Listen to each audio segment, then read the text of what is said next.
حسبی اللہ لا الہ الا هو علیہ توکلت وہو رب العرش العظیم۔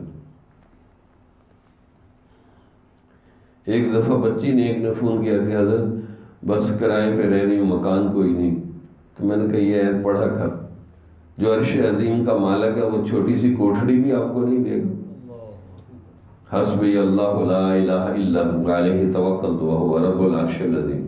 کچھ عرصہ وہ خوب پڑھتی رہی اس کو مکان مل گیا۔ میں نے کہا اللہ کا اتنا کائنات ہے بڑی،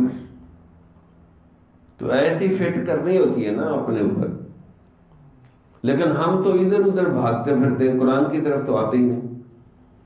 حالانکہ اللہ تعالیٰ نے صاف صاف کہہ دیا وَنُنَزِّلُ مِنَ الْقُرْآنِ مَا هُوَ شِفَاء، ہم قرآن میں جو نازل کرتے ہیں وہ ظاہری باطنی دونوں بیماریوں کے لیے شفا۔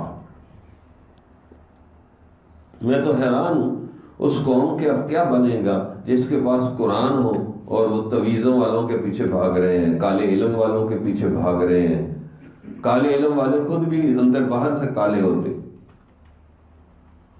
عاملوں کے پیچھے بھاگ رہے ہیں، دکانیں چل رہی ہیں، فوٹو سٹیٹ تویز چل رہے ہیں، یعنی دینے والے بھی بے وقوف ہیں اور لینے والے ان سے بڑے بے وقوف ہیں۔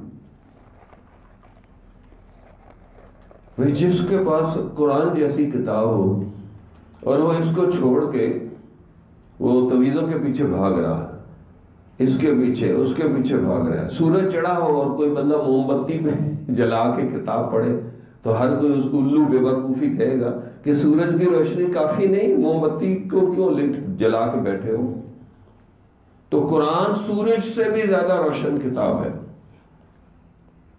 فَبِأَيِّ حَدِيثٍ بَعْدَهُ يُؤْمِنُونَ، سورہ مرسلات میں اللہ باتیں کرتے کرتے کرتے آخر پہ تو اللہ نے حد مکا دی کہ اللہ کی باتوں کے علاوہ کون سی چیز ہے جو تمہارا ایمان یقین بنائے گی؟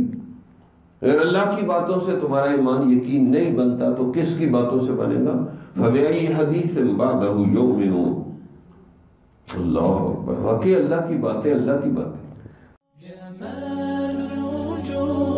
بذكر الإله وتصفو